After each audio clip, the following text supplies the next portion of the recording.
సంతానలేమి అనేది ఈ మధ్య కాలంలో ఎక్కువగా వినిపిస్తున్న సమస్య.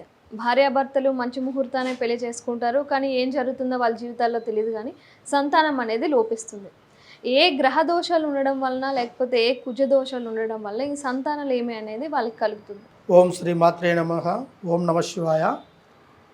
ఓం అమ్మవారు కలకత్తకాళి మధుర మీనాక్షి కంచి కామాక్షి. ఓం నమ శివాయ. అయితే సంతానం లేని వాళ్ళు అనేది ఇప్పుడు చాలామందికి ఇబ్బందికరంగా ఉంటుంది. పెళ్ళైన కొత్తలో 1 సంవత్సరం నుంచి 3 సంవత్సరాల లోపట్లో సంతానం అందాలి కంపల్సరిగా 100%. స్త్రీ పురుషులు యందు ఆ కలయిక యందు వాళ్ళకి సంతాన బలం అనేది కలిగే అవకాశాలు కంటిన్యూగా 3 సంవత్సరాల లోపట్లో అందాలి. ఒకవేళ అందలేదు అంటే కొన్ని సమస్యలు వాళ్ళకి కూడుకుని ఉంటాయి. అయితే ముహూర్తాన్ని బట్టి, కళ్యాణం లగ్నాన్ని బట్టి పెళ్లి చేస్తుంటారు. పెళ్లి చేసిన తర్వాత వధువరువులకి సంతోషంగా ఉండి వాళ్ళు కళ్యాణ బలం కూడుకున్న తర్వాత, దాంపత్య జీవితం కలిసిన తర్వాత వాళ్ళ జీవితంలో సంతానం కలగలేదు అంటే వాళ్ళకి కొన్ని గ్రహదశాలు ఉంటాయి. వాళ్ళ జాతకాల బలం బట్టి వచ్చే ఒక కుజదోషము ఉంటుంది. ఇవి కాకోకుండా వాళ్ళకి సపరేట్గా ఏమిటంటే గర్భదోషం అనేది ఉంటుంది. ఈ గర్భదోషాల వల్ల ముఖ్యంగా సంతానం కలగదు. అవి ఎలా ఉంటాయంటే, కొంతమందికి పెళ్ళంటే చాలామంది వస్తుంటారు, పెళ్ళికి అక్షంతలు వేస్తుంటారు.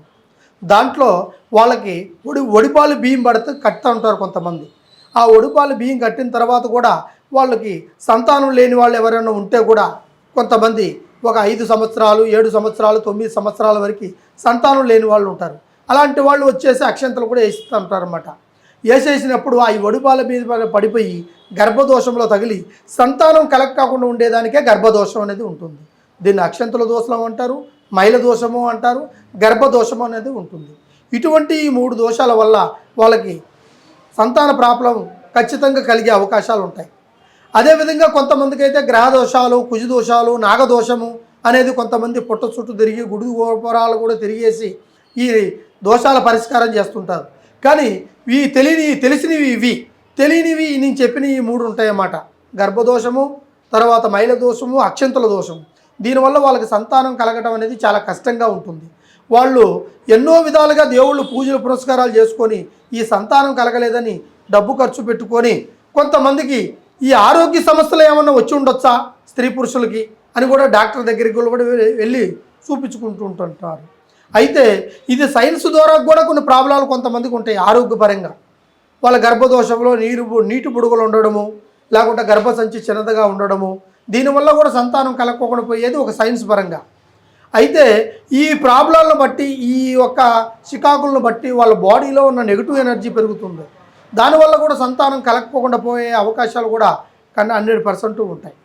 ఈ సంతానం ఈ విధంగా కలగకపోవడానికి కొన్ని కారణాలు ఇవే.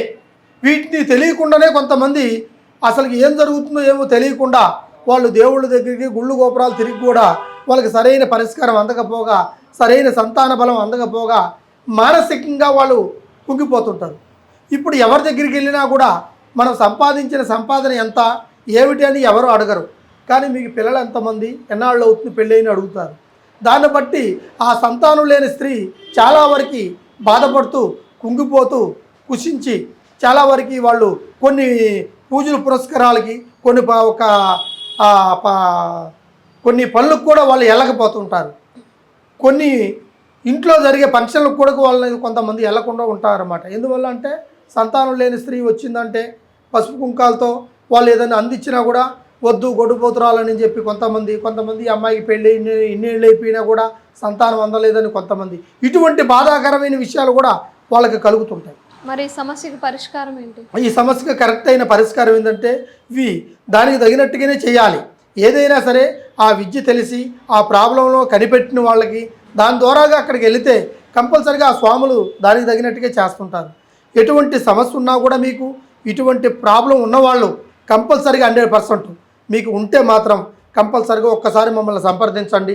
దానికి తగినట్టుగా మేము దానికి రెమెడీస్ అనేది చెప్పి దాని పరిష్కారం కూడా క్లియర్ చేసి మీకు ఎటువంటి ఇబ్బంది లేకుండా సంపూర్ణమైన భవిష్యత్తులో భార్యాభర్తల కలయిక బంధంలో, అదేవిధంగా సంతాన బలాన్ని కంపల్సరిగా అందించి ఆ పరిష్కారాన్ని మేము చేస్తాము. మీకు సంతానం అనేది ఎటువంటి ఇబ్బంది లేకుండా జరుగుతుందని మాకు సర్వేజన సుఖనోభవంతో అందరూ బాగుండాలి, అందులో మనం ఉండాలి. ఓం నమ శివాయ.